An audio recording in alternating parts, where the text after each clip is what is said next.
BFM Business. L'émission 100% placement. BFM Patrimoine. Cédric Decoeur. Il est 11h passé de 3 minutes, on est un peu en retard, on file tout de suite sur les marchés, prendre le pouls de cette séance délicate avec Thibaut François. Bonjour Thibaut. Bonjour Cédric. En ligne avec nous depuis Fastea Capital. Bon, difficile de parler micro ce matin, c'est la tendance qui emporte le tout. Oui, effectivement, on a un vrai marché baissier depuis quelques jours sur les différents indices mondiaux.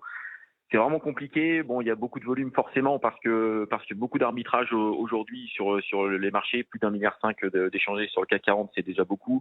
On a un Brent qui a fait $138 ce matin, qui repart un petit peu à la baisse. On est à $125, mais c'est quand même des niveaux extrêmement élevés. L'or, bien sûr, est autour de $2000. La pression s'accentue. On a un marché un peu binaire avec les sociétés qui pourraient bénéficier un petit peu de tout cet engouement autour des matières premières. Alors forcément, les valeurs pétrolières, les valeurs de matières premières, tout ce qui est défense. Et donc, on se retrouve avec un palmarès qui est assez rare en tout cas en France. Dans le SBF 120, on a Vallourec, CGG, Neoen et Thales qui sont en tête du palmarès, qui n'est pas souvent en tout cas depuis quelques années.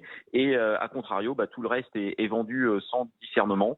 Et donc on se retrouve avec des valeurs plutôt avec des fondamentaux plutôt solides qui sont lâchés par le marché. Alors elles avaient certes beaucoup monté ces dernières années, mais complètement vendues depuis le début de l'année.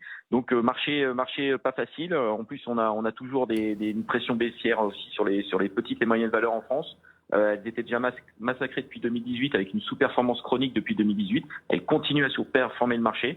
Donc les flux vraiment s'orientent plutôt sur les big caps. Mais bon, on va rester sur un point positif, c'est que le marché a repris 2% depuis ses plus bas.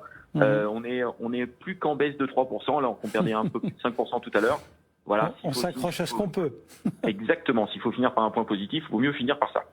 Merci beaucoup Thibaut. Thibaut François, dans le reste de l'actualité, après une nuit de violents bombardements, Moscou a annoncé l'instauration de cessez-le-feu locaux et l'ouverture de couloirs humanitaires pour permettre l'évacuation de civils de plusieurs villes.